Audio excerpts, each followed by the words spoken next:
Hey guys, this is Comic Uno, and today I'm doing a review for Teen Wolf, and this episode's called The Benefactor.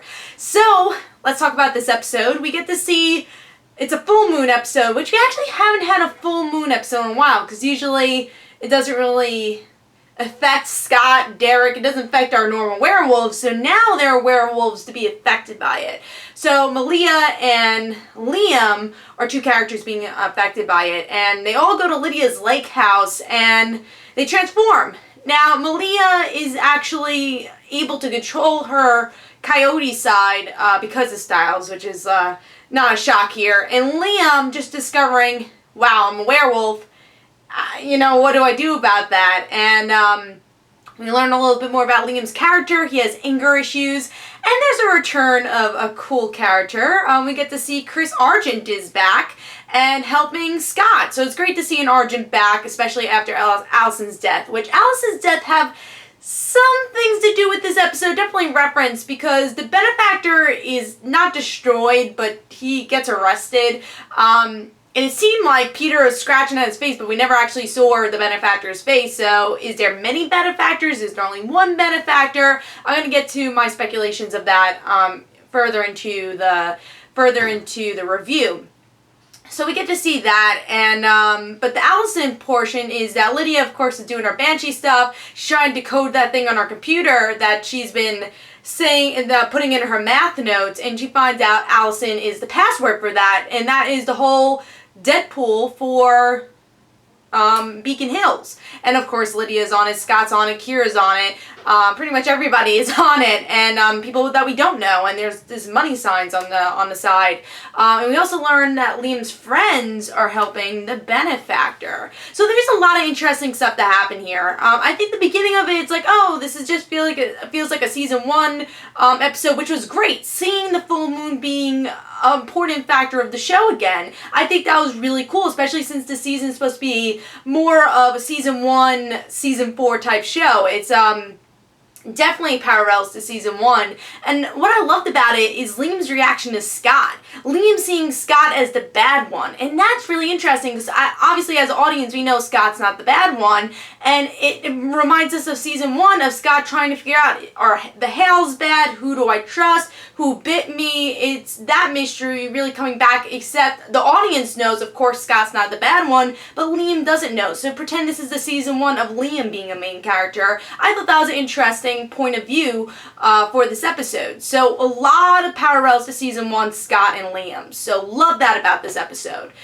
So if you miss a lot of season 1 things, there's a lot more werewolf elements, but of course more season 4 things, which is the Benefactor, Lydia being a banshee, so we get to see a lot more season 4 elements. So even though we're going paralleling to season 1, doesn't mean we're not progressing with season 4, which is great to see, because sometimes shows will just reference old seasons and really not have many ideas for the actual season, but it's really doing well with balancing both.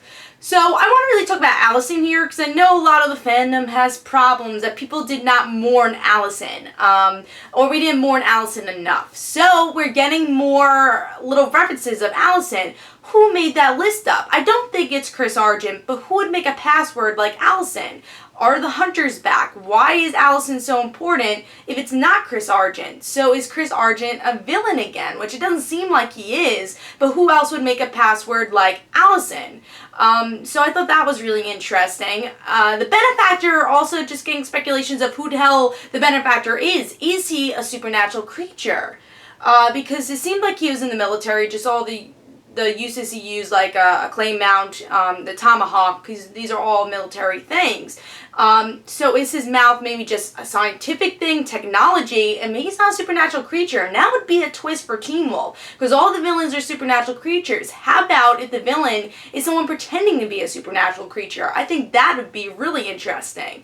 Again, we never saw what happened to the Benefactor's face after Peter was scratching at him. Did he go away? We didn't really see. So I thought that was a little cool tidbit. Who the hell is Benefactor? Also a very nice twist is having Liam's friends being these assassins. I mean, I don't know how Liam got mixed up with all these friends, but I thought that was a really cool little twist. And having these younger crew really bringing in these new characters to be a valid portion of the show. So it does seem like two different casts going on, which is definitely a cool thing. Again, like it seems like this could be a season 1 of a show, bringing in all these new characters, but of course having our old characters like Lydia, Stiles, and Scott. You know, of course, because we know their past, so still having them in the show, but adding all these new characters. So I really liked it. I thought we had a really enough mystery, enough of a cliffhanger, enough surprises, like, you know, Chris Argent coming back, and some fun stuff too. We got some good Stiles and Scott moments. Again, we get a lot of references from season 1. So you got your romance in this episode. So for me, I thought this was a really solid episode, and I think one of the better ones of the season so far. I'm really looking forward to seeing where the season goes, and I like that it's more of a slow build-up this season. Of course, there's season 3B especially, where every episode was really a gut-wrenching cliffhanger or mystery. But this is definitely a slow progression, but in a good way.